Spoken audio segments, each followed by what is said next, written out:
Welcome to All Access Aurora, because if it's going on, we're going to get you in.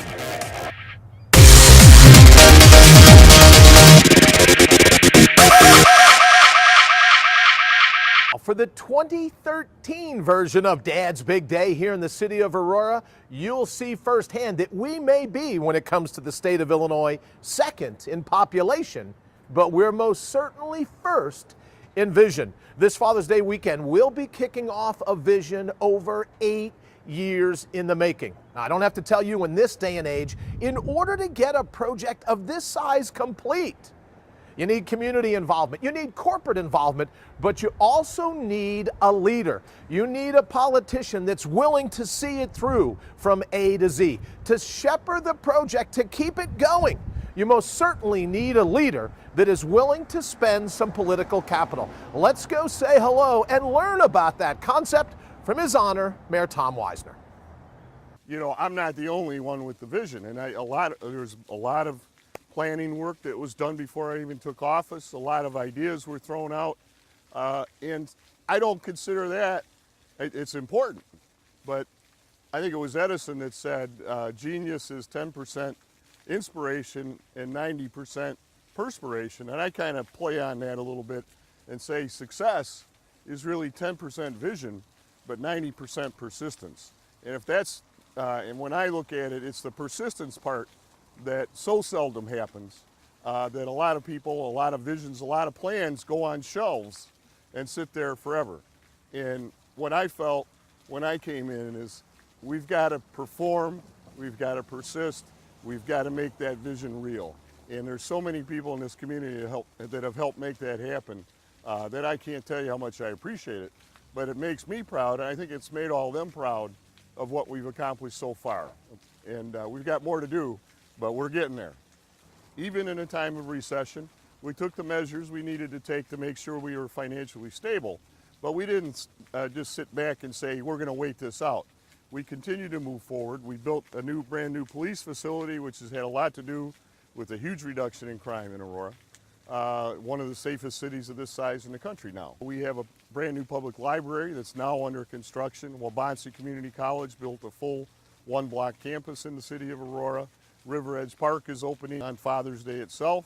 We're actually looking at phase 2 of the park that would include a bridge across the river so we can utilize the west bank, but also create greater access from the west side, both to River Edge Park, but also to the commuter station, help redevelop our historic neighborhoods because they'll have ready access to those amenities. I'm sure you're familiar with the term location, location, location. And that was most certainly the case when it came to picking Aurora's first library building, now the Grand Army of the Republic building. But when it came to picking the site for River's Edge Park, location was just as important. We're going to go ahead and head over to the Aurora Transportation Center, start to kick this thing off. You know, from the vision of the River's Edge Park and getting it off the ground, all of that it was a huge endeavor, requiring a lot of levels of government coming together, the business community, foundations, and citywide support. From the inception, there was a lot of community input in terms of what would you like to see at this River's Edge Park. So there's a lot of things behind the scenes for years to make this a reality. Park, people wanting to have their existing events moved to River's Edge Park. There isn't a day or week that goes by that we don't get inquiries asking about that. We're seeing long-standing festivals that are moving to River's Edge Park. We're seeing 5Ks and half marathons being moved downtown because of River's Edge Park.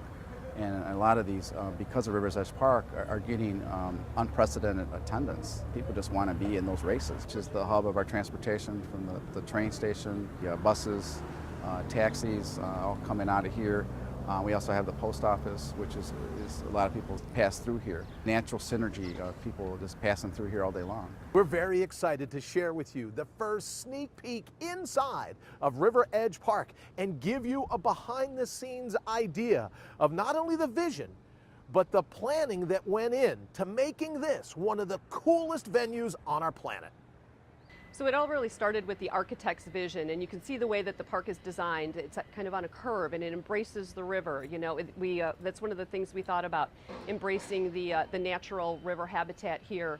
We thought about the experience that the guests are going to have when they come in, from the way the entrances are situated to where the vendors are, to you know, to the modular seating in the front, to the experience that you're going to get up in the skybox, the VIP experience that you're going to get up there. And then we also worked real closely with the Summerfest people. They have built numerous stages, so they know all the ins and outs, the do's and don'ts. So what we got from them is we got the do's, but we also got the don'ts, which is really, really important because you only have one chance to get this right. Really fortunate is Telesky Sound out of Chicago. They designed the sound for Millennium Park. So they are our sound designers, so we really feel fortunate in the fact that we were able to get them to do this.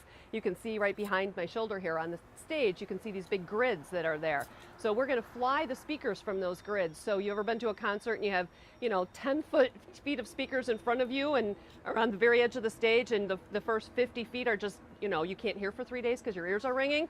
Well, if you fly the speakers, you get a more distributed sound, you know, all the way across. And then if you can notice on the light standards that we have, there is 1, 2, or sometimes even 3 speakers on those, and they're all strategically angled throughout the park, all the way to the back of the hill. So it's obviously beautiful today. You can see it right here. I mean, it's a gorgeous park.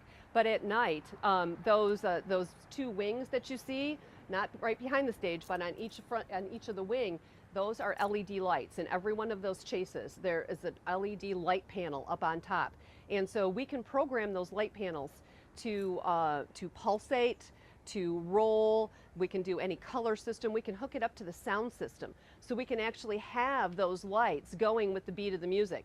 Their restaurant is directly across the street. It's Two Brothers Brewing, so not only are they going to serve a little bit more atypical festival food that you're going to get in there. They're all organic and local, so you're going to get better food, but it's still going to be a great price point. We've really worked hard with them to keep that price point low. We're working with Budweiser and Two Brothers, so we're going to have your bigger beers, but we're also going to have our local craft beers here. You're not going to pay $12 for a beer like you do in Chicago. You're not even going to pay $8 for a beer. Our most expensive beer will probably be $6. So it's going to be an affordable place. And with the shows that we have booked this year, we have everything from free and $5 shows, you know, all the way up to $125, depending on if you want to buy a ticket for the rooftop deck. So, I think the variety of what's going to be here this year.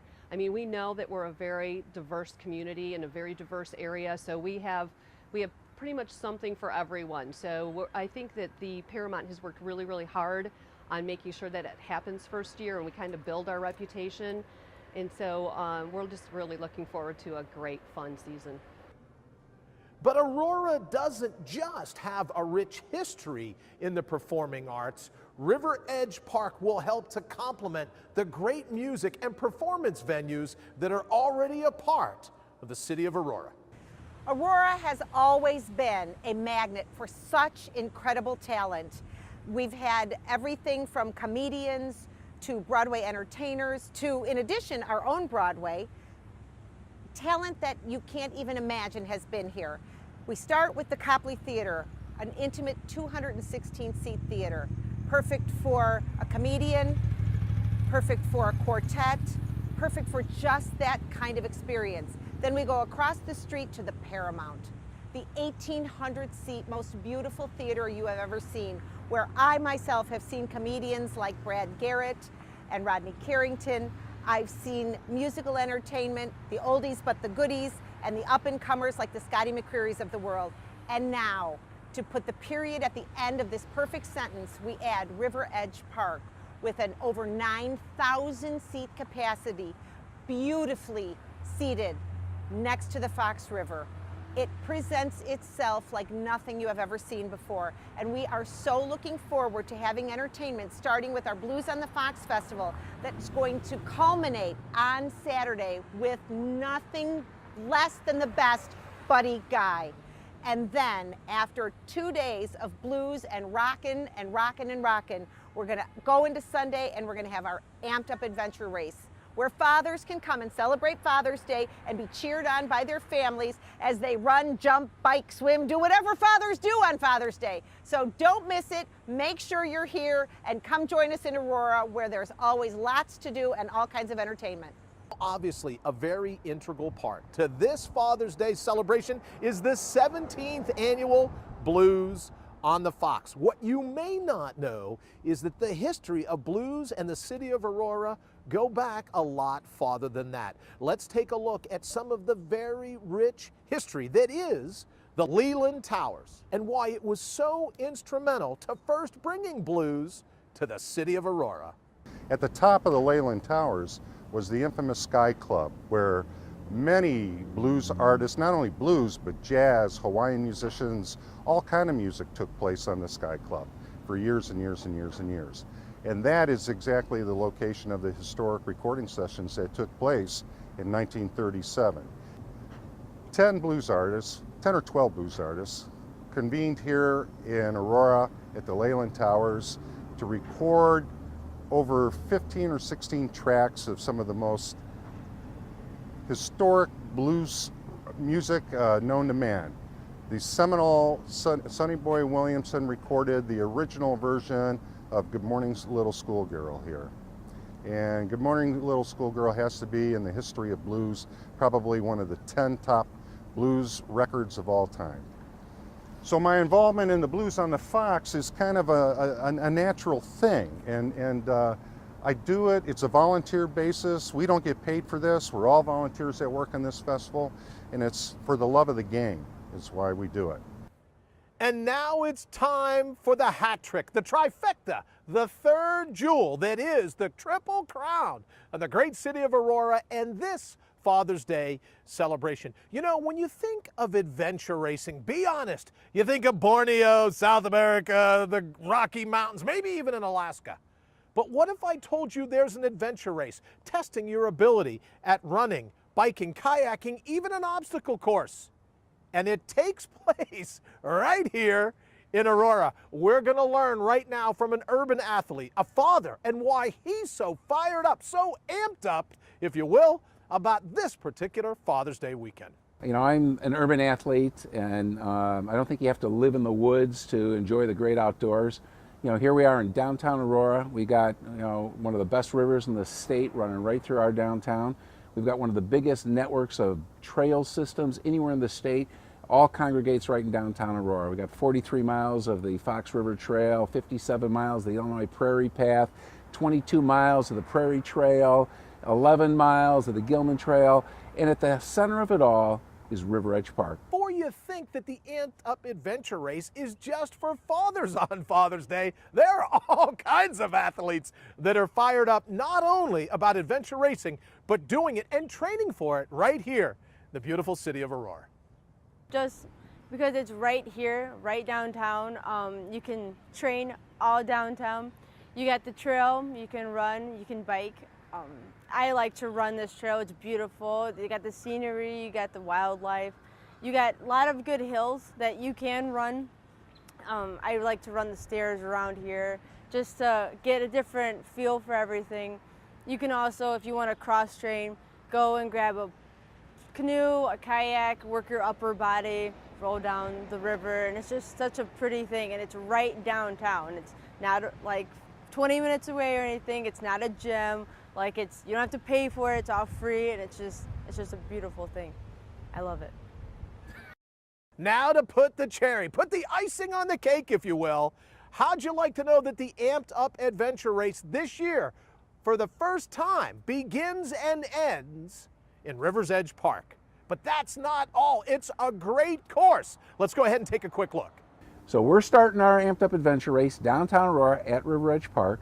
We got a 17-mile course that involves running, biking, kayaking down the river, and an obstacle course. And so in the middle of the second largest city in the state, we cross one street in our 17-mile race course, and I think that's pretty cool.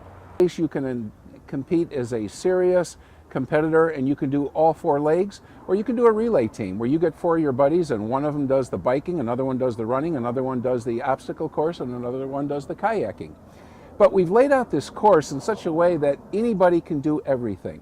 The run, last year was 97 degrees. Most of our run is under a canopy of trees on the Fox River Trail, so you're shaded, there's water stations, it's very comfortable. When you go to the biking portion, you're doing 2 loops through the Mooseheart campus, which is a gorgeous campus, normally closed to the public. And we do 2 4-kilometer loops through the campus, including one 600-yard stretch right through the woods. Then you'll do another short run to get back to North Aurora Island Park. And then you get to kayak. And everybody's freaking out about kayaking. Kayaking is easy. And this is a downstream run. There's no dams, there's no obstacles. You get in, you let the river, you could float downstream. If you want to race, you can paddle. And you'll end up at River Edge Park. You'll get out at a beautiful kayak beach at Veterans Island, a Fox Valley Park District facility. You'll run about a quarter mile to get back to River Edge Park, and then we've got an obstacle course set up right there. The crowd's going to be there. We're going to have a music stage. That's the end of it. Should be a fun day for hardcore athletes or just casual people who want to get outside and enjoy the great outdoors. And one more bit of great news. How'd you like a pre-race party? No carbo loading for you. That's so 80s. How about a pre-race party that includes a ticket night before at the River Edge Park? Blues on the Fox with Mr. Buddy Guy. That's right, when you sign up to race in this year's Amped Up Adventure Race, your pre-race party is the Saturday night before. And a blues legend, Buddy Guy. But long before the starting gun goes off for the Amped Up Adventure Race, there were all kinds of folks that needed to get involved in order to make your race a success. We're talking about major corporations, even including some great civic groups that played a very active role in the Amped Up Adventure Race. The casino is very proud to be a part of the community. We love doing grassroots types of things. We love giving back to the community and just making it a better place for everyone in the city of Aurora. It's so important for young people here in this city and throughout the country to give back.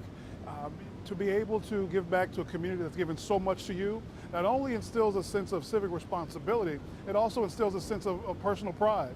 So when we founded Boys to Men 10 years ago in the city, as we all know, there were 25, 26 murders that year. And now to fast forward 10 years later, where we're coming off of a year with 0 homicides, with crime rates at just record lows, to have a city that now is so much more comfortable, so much more positive for these young generation to grow up in, it's a responsibility, it's a duty for these young people to come back and give back, and the guys are excited. So when we look at Father's Day weekend, for them to be able just to jump out there and to work with community organizations, to work with our business community, work with the civic leaders and the elected officials, for them it's an honor. So they are extremely excited, fired up, pumped up, psyched up, as one of the guys said, to be out there at all the activities, the Amped Up Race in particular. So there you have it, an all-access look to everything going on this Father's Day weekend here in the city of Aurora. We got you a sneak peek inside of River Edge Park. We also talked a bit about the history of Blues on the Fox and, of course, the Amped Up Adventure Race Father's Day morning, Sunday morning. Come on down, let your inner athlete out.